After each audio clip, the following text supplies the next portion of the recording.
Como a gente vai falar, né, nos próximos encontros sobre profetas menores, a gente está começando a falar pelo menos um pouco do ministério profético, do profetismo, e à luz da obra de Clyde Francisco, Introdução ao Velho Testamento, a lista dos profetas de Israel inclui alguns dos varões mais ilustres da história humana, desde Abraão, Gênesis 20, versículo 6, até Jesus, Mateus 16, 14, 21, 11, Lucas 4, 24 e 13, 33. Moisés, mesmo sendo renomado legislador, foi também profeta, Deuteronômio 18, versículo 15 e 34, versículo 10. Miriam, Êxodo 15, 20 e Débora, Juízes 4, 4, dão o seu testemunho de que a inspiração não é privilégio do homem, participando dela também as mulheres. O movimento que tanto impressionou o mundo antigo em matéria de profecia parece que teve a sua origem em Samuel, pelo menos no tocante aos profetas canônicos, e logo depois do escuro período dos juízes de Israel. Até hoje, os antigos profetas de Israel são conhecidos como videntes.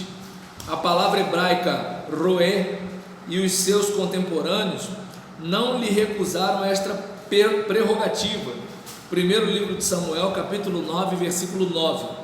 O termo profeta, do hebraico nabi, tornou-se popular como resultado do fato de que o profeta era tanto profeta como líder político.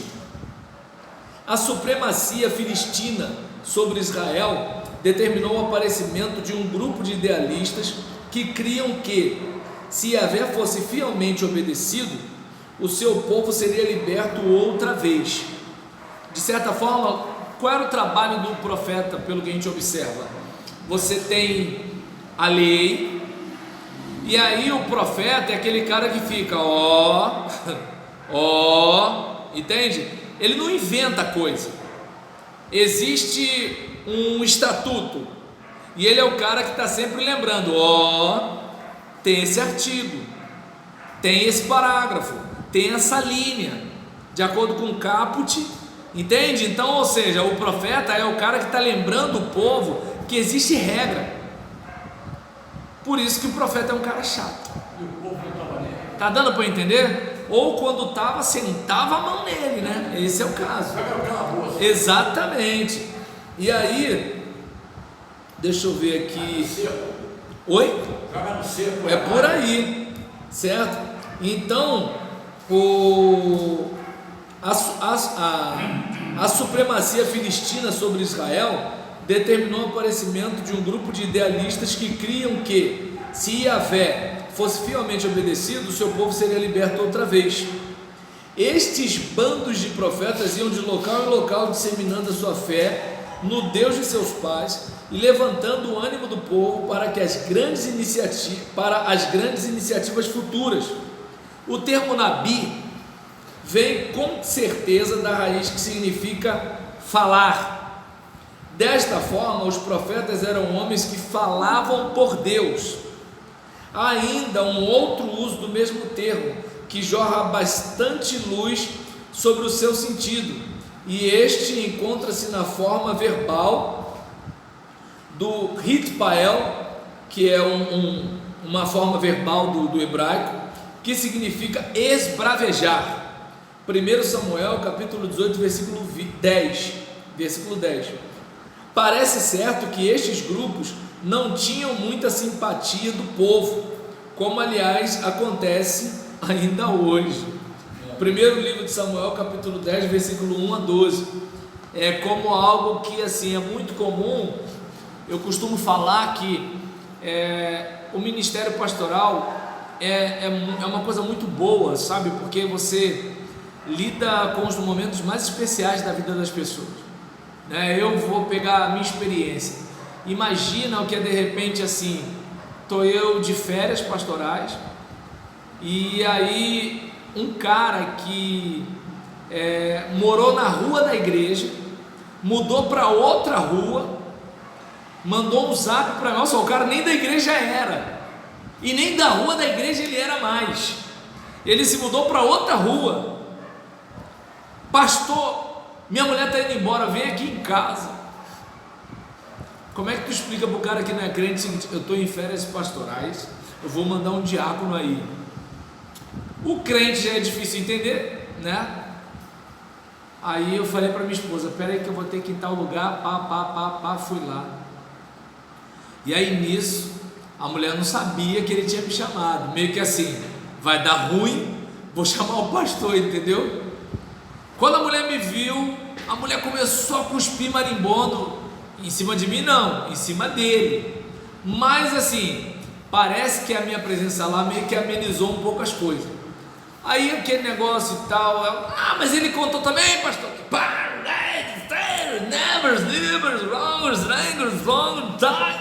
né? Aí o que acontece? Até hoje, o casal está lá. Então, em aquele caso, a sensação que você tem é meio que assim: rapaz, olha, coisa fantástica, entende? Deu para entender? Às vezes você está numa situação que um casal está em crise. Aconteceu isso comigo na época, eu não tinha carro, e o bairro que eu pastoreava é um conjunto de vários bairros pequenos, né? E a gente chamava aquilo ali tudo de Venda Velha. E o ônibus lá, cara, era um inferno, eu não sei hoje. Era da igreja, rapaz? Hã? Era da igreja, né? Não, ele foi ele foi morador da rua onde tinha a igreja. E depois ele se mudou, e depois que ele se mudou, que ele mandou mensagem para mim, entende? Aí o que acontece? Imagina que é uma situação, né? Um casal está em crise. Aí você vai para lá, para casa da pessoa, quando de 9 e pouca da noite, você sai 2 e tal da manhã. Imagina.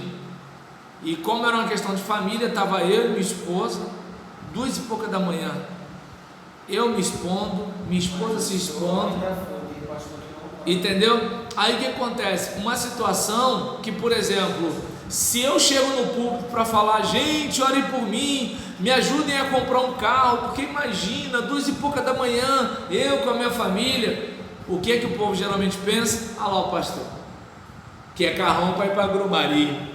Deu para entender? Eu fiquei praticamente 10 anos com o meu carro, nunca fui para Grumari. Mas o que acontece? Minha mãe falecida já dizia que o mau julgador por si julga. Mas observa bem como é que é o negócio. Você está assim, ó, uma irmã internada lá no Albert Schweitzer. Aí imagina a situação, idosa, né? Aí aquela situação toda, marido preocupado e tudo tal. Pô, imagina, eu morando em São João de Meriti, como é que eu ia lá? Pô, nessa época eu já estava com carro, foi mais fácil, entendeu? Aí quando tu chega lá, pastor, sabe assim, para mim é uma coisa tão simples. Cheguei lá e vi a velhinha, mas a velhinha quando me viu, tá dando para entender? Aí você olha, por exemplo, cara, isso é fantástico. Entende? Ser pastor assim, o valor que você tem para as pessoas é uma coisa incrível, mas tem a outra parte, é o trabalho de mãe. E aí é nessa hora que o nego fica com raiva de você. Alguém contou alguma coisa para ele está mandando indireta, tá vendo? Isso que ele falou é para você. Ó, o pastor não gosta de você nunca. Não reparou não que ele não vai com a tua cara? O pastor não quer batizar meu filho. Qual pastor não quer batizar alguém, meu Deus do céu? Mas aí acontece, reparou não? O pastor está falando aquele negócio da mini saia, que ele fica olhando, rapaz, não sabe de nada, estou de olho nele, vai ver só, entende? Gente, já reparou? Nosso pastor fala muito né na hora da pregação. Então essas coisas são meio complicadas, por quê? Porque você incomoda. Você vai pregar contra pecado, e você vai pregar contra pecado no lugar de onde vem o teu sustento, pô. Qual é a tentação que você tem? Pega leve, fica na moral, tu tá entendendo? Só que tu fica assim, pô, eu tenho que, lembra, procura apresentar-te a Deus aprovado. Aí você vai para o caminho do desagrado, aí complica, porque minha mãe me enchia a paciência, mas ela era minha mãe, entendeu? Agora, eu vou encher a paciência de alguém, sendo que quando chegar no final do mês, pastor, que está aqui sua prebenda, não sei o que e tal, entende? E aí aquela questão, vamos aumentar um pouquinho o salário dele para ver se ele fica mais feliz? E ele não ficou não. Pô, vamos dizer que está tendo dificuldade aqui, porque não sei o que lá, a crise, pandemia, o dólar, não sei o que, pá, dá um corte aqui, para ele sentir na pele e ficar mais devagar. Então o que acontece? Esse tipo de situação é o que? É um mecanismo humano para amordaçar o profeta. E aí é nessa parte que é a hora onde às vezes o cara chuta o pau da barraca. Quer saber? Quero saber mais de ser pastor não.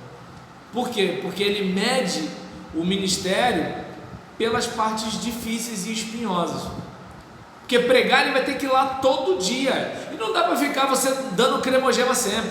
Uma hora, até porque se você só amaciar, o mesmo povo sem vergonha fala o quê?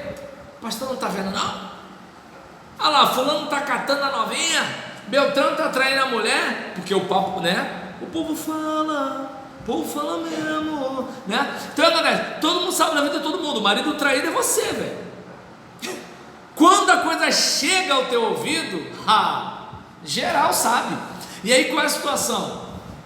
Nisso que tu está pregando, às vezes tu nem sabe, tu está pregando, aí a pessoa começa a cruzar os braços, aí tem uns que abaixam a cabeça assim para não olhar para tua cara, aí tu fica assim, pô, tá estranho esse negócio aí, o cara tá passando mal do fígado, tá passando mal do estômago, entende? Aí você percebe que assim, eu toquei em algum, não sei o que, porque ninguém me contou nada, entende? Mas aí, quando você sabe e finge que não está acontecendo, o mesmo povo fala assim, pô, aí, tá uma bagunça, no tempo do pastor fulano não era assim, não sei, que às vezes o pastor fulano ele era muito cheio de autoridade, porque ele tinha um fechamento, e ele não batia no fechamento. Então, assim, é um tipo de situação que, assim, essa é a parte complicada do ministério, mas em compensação é aquele caso, imagina você saber que você está contribuindo para que as pessoas se tornem pessoas melhores, não tem preço um negócio desse. Então esse era o trabalho dos profetas. Perdão de abrir um parêntese aqui, né, mas assim, é que eu achei válido falar um pouquinho sobre isso. E aqui, voltando onde a gente começou aqui, parece certo que estes grupos não tinham muita simpatia do povo, como aliás acontece ainda hoje. E aí colocamos como referência 1 Samuel capítulo 10 versículos 1 a 12. E por isso o povo se admirou de que um homem da posição de Saul se associasse com esta gente considerada de baixa condição, dominada por um sentimento puramente religioso. Os nomes dos seus pais nem mesmo conhecidos eram. Elias, o Tisbita, entende?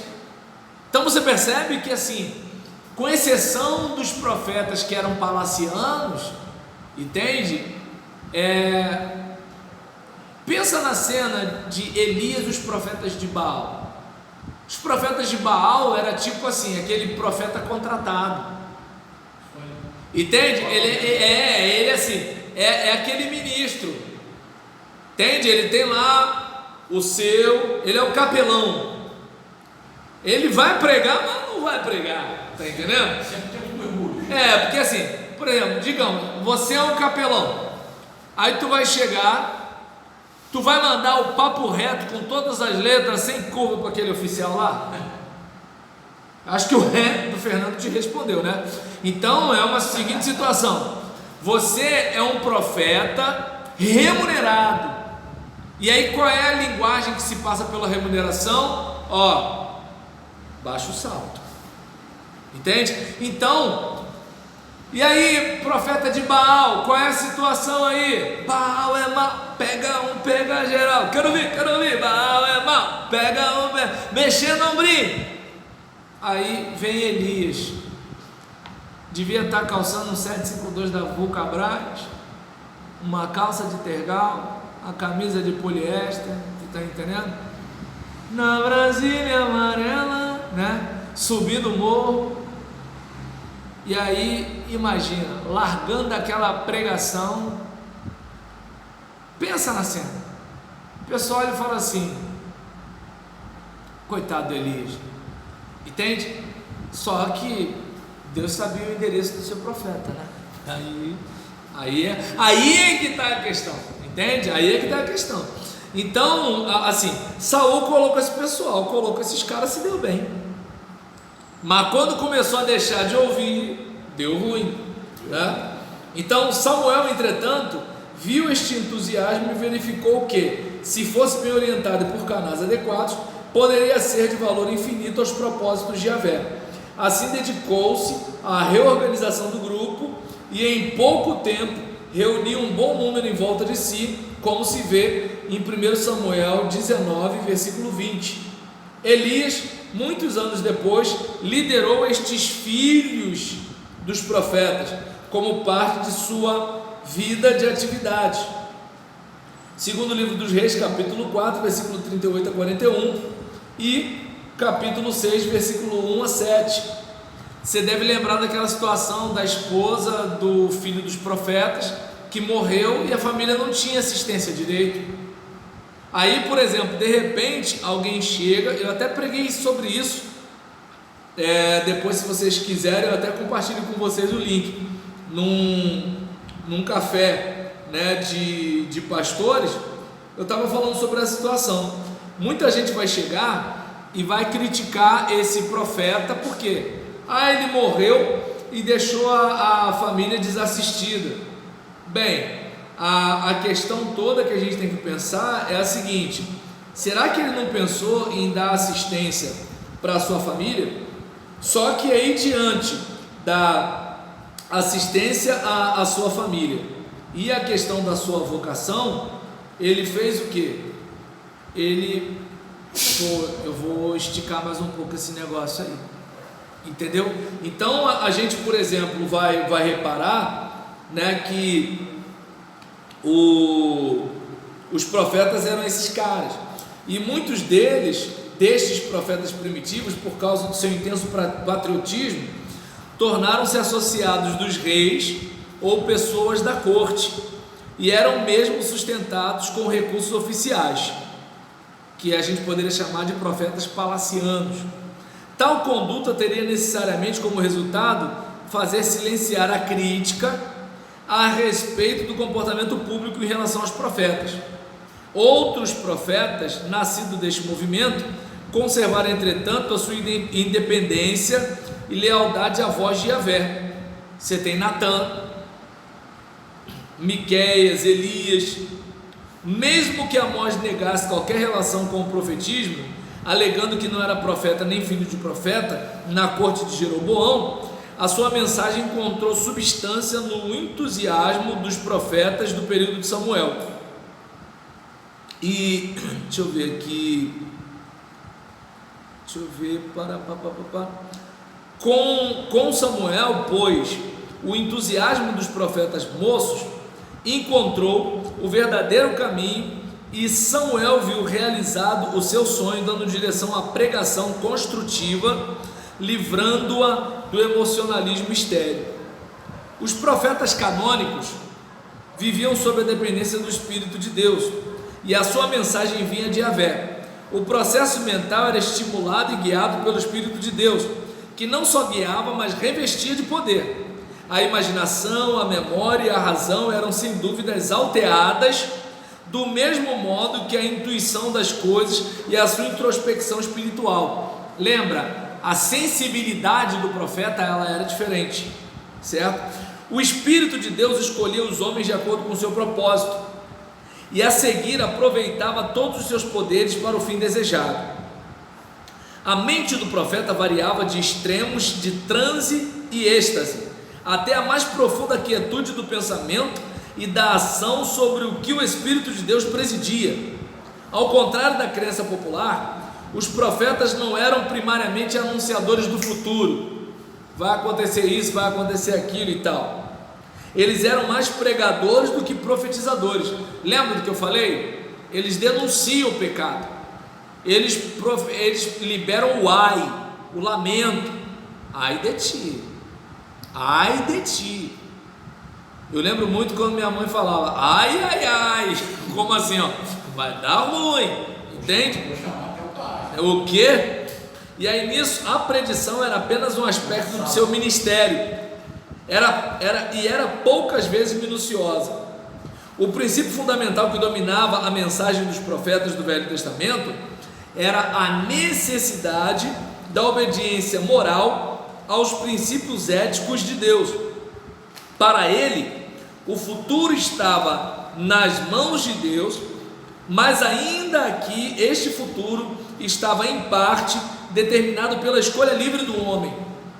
Portanto, muitos passos proféticos foram dados em forma condicional e outros nunca se realizaram, mesmo que em princípio as declarações divinas venham a ser realizadas de um modo ou de outro. Muitas das profecias do Velho Testamento são condicionais, mesmo que esta condição não seja explícita. Jonas capítulo 3 versículo 4, você percebe que Deus assim, ó, vou fazer, mas se você, poxa, Senhor, quebra essa e tudo tal, que nem eu fui comer um salgadinho passado, né, porque assim, sempre que tem qualquer festa, o pessoal sempre manda uma marmitinha pro pastor, né, aí nisso o salgadinho estava lá guardado na geladeira, aí madrugada, você está sem sono, ou vê um filme, acontece alguma coisa e tudo tal, aí tu, pô, quer saber, vou pegar esse salgadinho, aí o cheiro do salgadinho não estava muito legal, o gosto do salgadinho não estava muito legal, o que eu fiz? Botei ketchup para disfarçar o gosto, fui deitar, aí eu comecei a sentir um pouco assim, né, assim, não é que eu estava sentindo dor nem nada, mas sabe quando o corpo fala assim, ó, ai, aí nessa situação o que eu fiz? Fiz logo uma promessa, Senhor, se não acontecer nada comigo, eu prometo que eu vou jogar tudo fora assim que eu levantar. Eu vi lá a vasilha do salgadinho, deu tudo certo. A carne faz o quê? Impressão sua, mas eu pensei, você quer saber? Vou duvidar não, cara, deixa eu jogar fora, entendeu? Então aí, no meu caso aqui, eu não sei o que era, mas no caso de Nínive, o pessoal, pô, vamos chorar, vamos implorar, pano de saco, tal, aquele negócio todinho. Aí Deus, pô, eles voltaram atrás, mudaram de atitude. É aquela questão, que nem a mensagem que eu mandei para você que você assistiu. Eu mandei o link para todo mundo, né? Mas você assistiu. Então aí acontece, é aquele caso, essa igreja, todo do quarto domingo tem um culto de família. Então fui um pregador convidado para ir lá. E olha como é que são as coisas. A gente está sempre esperando o quê? Senhor, faz isso, faz aquilo outro, tal. Ó, cara, você tem que ser seu milagre. Ama a Deus acima de tudo. Não troca Deus pela namoradinha. Não troca Deus pelo salário. Não troca Deus pelo título de pastor. Não troca Deus por essas coisas. Pô, mas eu vou capengar. Não troca Deus. Aí ama a Deus acima de tudo. Ama o teu próximo. Cara, poderia ser você. É aquele caso, você é o tesoureiro da igreja. Aí de repente, por exemplo, pô, cara, vamos ajudar aqui o irmão fulano. Não, esse dinheiro da igreja. É o seguinte, se fosse teu filho, se fosse tua mãe, e aí, tesoureiro? Entende? Aí, por exemplo, vamos pensar em algumas situações, né, como o ama como a ti mesmo. O filho toca o terror em casa. Filho, você toca o terror em casa? Então beleza, chega ali na dona fulana e aluga um quartinho com um banheiro lá. Que isso, pai? Ué, você não é macho para me encarar? Então você é macho para pagar suas contas. Papai não vai cair na mão contigo não. Papai só vai dizer o seguinte, vai com Deus. Se você não consegue ouvir seu pai, respeitar seu pai, então beleza, vai para um lugar onde você pode falar o que você quiser para todo mundo. Só que é o seguinte, eu não sei se você fazendo isso, alguém vai agir com você como seu pai. Seu pai ainda está dizendo, ó, vai para lá. A outra pessoa não sei se vai dizer isso não. Entendeu? Então o que acontece? Você tem que se amar. É como, por exemplo, minha filha, teu marido te bate, você merece apanhar? Ama o teu próximo como a ti mesmo. E aí o que acontece? Se você não se ama, se você não valoriza o outro, se você não dá prioridade a Deus, então percebe, a gente bota na conta de Deus, mas tem coisa que é você, cara, que tem que fazer. É você. Exatamente. Então essa é a situação. E aí os profetas, eles batem nessa tecla, na mudança da sua vida, certo? Outras predições estão envolvidas em figuras poéticas e não contemplaram jamais um cumprimento total ou literal. Ainda outras, mesmo condicionais, já se realizaram ou se realizarão no tempo futuro.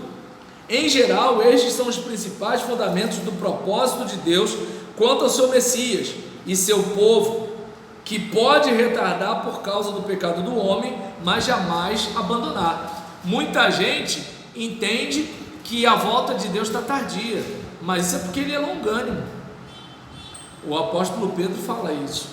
Os profetas hebreus não estariam tão impressionados com o que viria a acontecer por motivo do pecado e da natureza de Deus.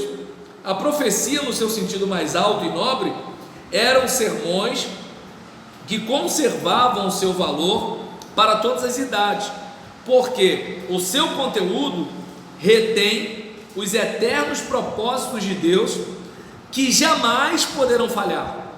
Os profetas estavam mais interessados na vida do que na lógica dos fatos, de maneira que a sua mensagem carecia muita vez da sequência lógica dos nossos sermões modernos.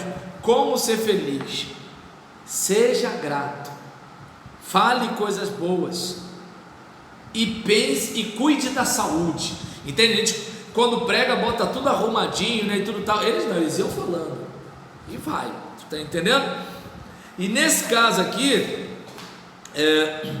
nenhum profeta verdadeiro jamais falou por sua própria autoridade. Eram porta-vozes de Yahvé, sempre pregando pela autoridade do Espírito Santo, porque o profeta é porta-voz. Aí eu lembro muito daquela música daquela cantora pentecostal Lauriette: se Deus revelou, fala. Deus mandou, tem que falar. Mas se Deus não mandou, não fala. Quem brinca com fogo pode se queimar. E ela desce-lhe o pandeiro. É maneira essa música dela. E nesse caso aqui, assim diz Yahvé, era a constante afirmativa. Tem que ter peito para falar, tu tem que ter certeza. Assim diz o Senhor, entende? Então, ou então faz igual a mim: eis que te digo de mim mesmo, entendeu? Aí é tranquilo. Agora botou o nome de Deus, tem que ser, senão, ai. E aí nesse caso, a mensagem que resultava dessa afirmação não pertence a determinada época em sua aplicação. A mão divina está posta na roda que dirige a história do mundo, e a nação que se opuser a esta direção terá de enfrentar a sua iniludível destruição, enquanto os fiéis podem esperar a realização das suas promessas. Ou seja, alguns podem ter medo, nós não, nós temos esperança. Cada profeta é uma individualidade em si, como tal, a sua mensagem conserva o selo da sua individualidade, tanto quanto o da sua origem divina. A cada qual Deus revelou uma parte da verdade necessária à sua geração. Quando alguém reunir os ensinos mais enfáticos dos diversos livros proféticos, qualquer um será capaz de avaliar com maior perfeição o todo do plano divino para o mundo. Então, poder-se-á avaliar a sabedoria divina por ter escolhido o método que adotou. Então a gente viu aqui o ministério profético a partir de Cláudio Francisco no seu estudo dos profetas.